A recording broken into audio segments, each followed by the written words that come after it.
안녕하세요. 하루 필수 말씀 충전 하필 큐티 조종환입니다. 오늘 함께 나눌 하나님 말씀은 로마서 12장 1절에서 8절까지 말씀입니다. 형제자매 여러분, 그러므로 나는 하나님의 자비하심을 힘입어 여러분에게 권합니다. 여러분의 몸을 하나님께서 기뻐하실 거룩한 산제물로 드리십시오. 이것이 여러분들이 드릴 합당한 예배입니다. 이렇게 이야기합니다. 우리가 너무나도 잘 알고 있는 그리고 유명한 그런 말씀입니다. 여기서 그러므로 라고 하는 이 접속사를 우리가 좀 생각을 해봤을 때 1장에서 11장까지의 모든 내용을 찬양과 경배로 어제 바로 직전의 본문에서 찬양과 경배로 정리하는 것을 우리가 읽었어요. 이것을 근거로 해서 삶이 재구성되어야 된다 라고 하는 것을 우리가 생각해 볼 수 있습니다. 그러니까 모든 이론과 그리고 모든 원리들은 찬양과 경배로 결론 내려집니다. 그리고 이 찬양과 경배를 근거로 해서 그러므로 이것이 삶으로 연결되어야 되는 거예요. 우리는 이 원리, 찬양, 삶으로 이어지는 이 연결구에 집중을 할 수밖에 없습니다. 그래서 이 하나님의 자비하심을 힘입어서라고 하는 것도 결국 이 하나님의 자비하심이 이 이론과 원리가 찬양과 경배로 이어지는 그 자비하심을 통해서 삶으로 이어지는 이런 연결고리들을 우리가 깊이 생각을 해봐야 된다는 거죠. 또 이제 우리가 생각해 볼 것은 이 몸이라고 하는 표현입니다. 당시에 그리스 철학이라고 하는 것은 육체를 하등한 어떤 물질적 존재라고 그렇게 여겼어요. 그래서 몸을 어떤 기뻐할 만한 존재가 되는 것으로 만드는 것은 굉장히 충격적인 그런 말이라고 느껴졌을 겁니다. 바울은 이 물질적인 육체인 이 몸이 거룩한 존재가 될 수 있다는 것으로 이야기하고 있습니다. 그것은 하나님께서 기뻐하실 만한 것은 전인격적인 것이다 라고 하는 것을 다시금 생각하게 합니다. 그러니까 이 몸이 거룩한 산재물이 된다는 것은 결국 이 부활이라고 하는 것을 실제적인 육체적인 것으로 이해하는 것이 굉장히 중요하다는 것을 또 생각을 하게 만들어줘요. 왜냐하면 이 산재물이라고 하는 것이 딱 보기에는 모순적인 말이죠. 왜냐하면은 재물이라고 하는 것은 죽은 존재이고 살아있다라고 하는 것은 생명을 가진 존재인데 이것이 동시에 붙어 있어서 모순처럼 느껴진다는 겁니다. 그러면 이 살아있는 재물, 이 죽음과 생명이 동시에 존재하는 이런 상태를 우리가 어떻게 생각해 볼 수 있느냐? 우리가 예수 그리스도와 연합된 존재로서 십자가의 완전히 죽음을 경험한과 동시에 예수 그리스도를 통해서 살아있는 존재가 되어서 살아가게 되는 어떤 그런 모습을 우리가 보게 되죠. 그러니까 이 산 제물이라고 하는 것은 부활을 미리 맛보는 삶입니다. 그리고 이 부활을 미리 맛보는 그 삶이 이 몸을 통하여서 재현되기 때문에 이것이 거룩한 삶으로 나아갈 수 있게 되는 거예요. 이것이 여러분이 드릴 합당한 예배다라고 이야기를 하고 있습니다.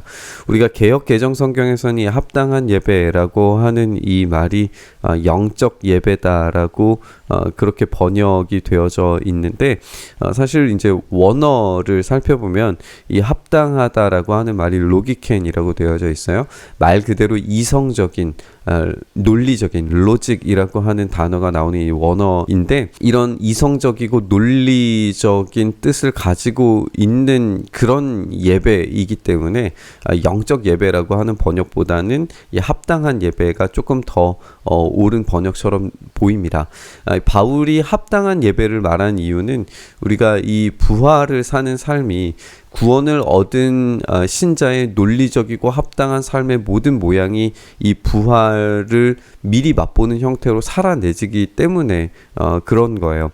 그러니까 그런 부활에 합당한 삶을 어떻게 살아야 할 것인가에 대해서 논리적으로 그리고 이성적으로 판단해보고 생각해보라는 겁니다. 그것이 이제 2절에서 다시 한번 이제 재진술되면서 이것은 다른 구절이 아니라 이 합당한 예배에 대한 또 다른 이제 본보기를 우리에게 보여주는 것으로 보여지는데 이 시대의 풍조를 본받지 말고 마음을 새롭게 함으로 변화를 받아서라고 그렇게 되어져 있어요. 이 본받지 말라와 변화를 받아서는 어떤 지금 우리 현재의 형태가 어떠한 것인가를 질문하게 되는 것처럼 보입니다.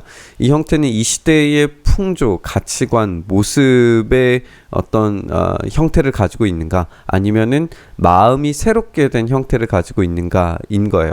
그러니까 이 산 제물로서, 살아있는 제물로서 이 시대 풍조 가치관에 대해서는 죽고, 여기에서는 이제 죽음을 경험하고, 이제 마음으로 변화를 받아서는 새로운 생명을 얻은 존재인 것이죠. 하나님의 선하시고 기뻐하시고 완전하신 뜻이 무엇인지 분별하라라고 하는 이 분별하다도 합당한 예배와 연결이 되어서 이것이 바로 우리의 생활 양식이 되어야 된다는 것을 보여줍니다. 그래서 이 시대의 풍조에 대해서는 죽어지고, 하나님의 말씀과 원리와 찬양과 경배로서는 살아있는 생명의 존재로서 이 부활을 미리 맛보는 존재가 어떠한 삶이어야 하는가에 대해서 분별하고 합당한 예배로 살아가야 된다라고 그렇게 이야기를 해주고 있는 거죠. 나는 내가 받은 은혜를 힘입어서 여러분 각 사람에게 말합니다. 여러분은 스스로 마땅히 생각해야 하는 것 이상으로 생각하지 말고 하나님께서 각 사람에게 나누어 주신 믿음의 분량대로 분수에 맞게 생각하십시오. 여기에서 우리가 분수에 맞게라고 하는 이 표현이 교만하지 말라라고 하는 의미에 조금 더 집중되어져 있는 번역인 것 같아요. 근데 원인은 뭐냐면 이 합리적인 판단을 내리는 것이라고 그렇게 생각을 해볼 수 있습니다. 그렇다면 하나님께서 나누어 주신 믿음의 분량대로 합리적인 판단을 내리라는 건데, 여기서 이 믿음의 분량이라고 하는 이 말도 어떤 측량 도구라고 생각을 해볼 수 있거든요. 그러니까 이 믿음으로 측량을 해봐라 라고 하는 그런 말인데, 우리가 이 로마서 전체를 살펴본 것처럼 우리의 믿음에 대한 대상은 오로지 예수 그리스도시고, 이 믿음의 내용이라고 하는 것은 예수 그리스도의 십자가와 부활이기 때문에 그것을 수치화시킨다는 것이 말이 되지 않아요. 그렇다면 이 본문에서 믿음의 분량이라고 하는 말은 믿음을 측량의 도구로 삼아서 합리적으로 생각하라는 것으로 이해해 보는 것이 더 적절해 보입니다. 우리가 이후에 있는 이 구절들을 통해서 바울이 다른 본문들에서도 말했었던 그리스도의 지체로서 이제 각각 다 다른 역할들을 가지게 된다라고 하는 이런 예시들을 살펴보게 될 텐데, 이때 다른 역할들에 대해서 자신의 은사는 오로지 이 믿음이 측량의 도구가 되어야 된다는 거예요.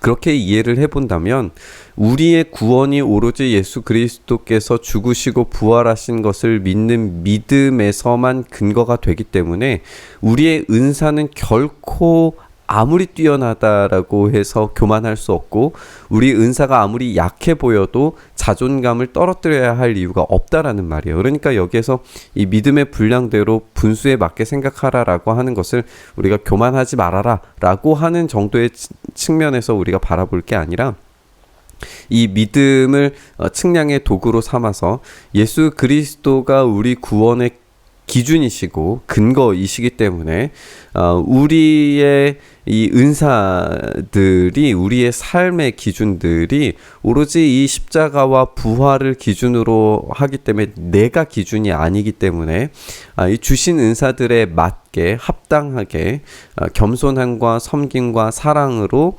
살아내야 된다라고 하는 의미로 우리가 받아들일 수 있어요. 그래서 이 믿음을 측량의 도구로 삼아서 오로지 예수 그리스도의 십자가와 부활이 우리의 삶의 기준이 되고 근거가 되어서 그것을 합리적으로 판단해서 아무리 뛰어난 은사를 가지고 있더라도 내가 그리스도의 십자가의 공로에 비하면 아무것도 아니기 때문에, 우리가 의로울 수 없기 때문에 겸손할 수밖에 없고, 내 은사가 아무리 미약하다라고 하더라도 나는 하나님께서 그 놀라운 은혜를 주신 존재로서 합당한 가치를 가지고 있는 존재다라고 하는 그런 판단으로 자신의 어떤 자존감을 떨어뜨리지 않아도 될 이유를 이 구원에서 이제 찾게 되는 거죠. 그런 이 측량의 도구로 사용하라고 우리가 이해를 해볼 수 있을 것 같아요. 그래서 이 두 가지의 측면을 모두 다 이야기하는 것으로 이야기해 볼 수 있습니다.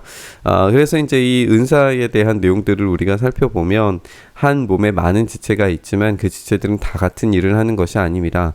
이와 같이 우리도 여럿이지만 그리스도 안에서 한 몸을 이루고 있고 각 사람은 서로 지체입니다. 하나님께서 우리에게 주신 은혜를 따라 우리는 저마다 다른 신령한 선물들을 가지고 있습니다. 가령 그것이 예언이면 믿음의 정도에 맞게 예언할 것이요.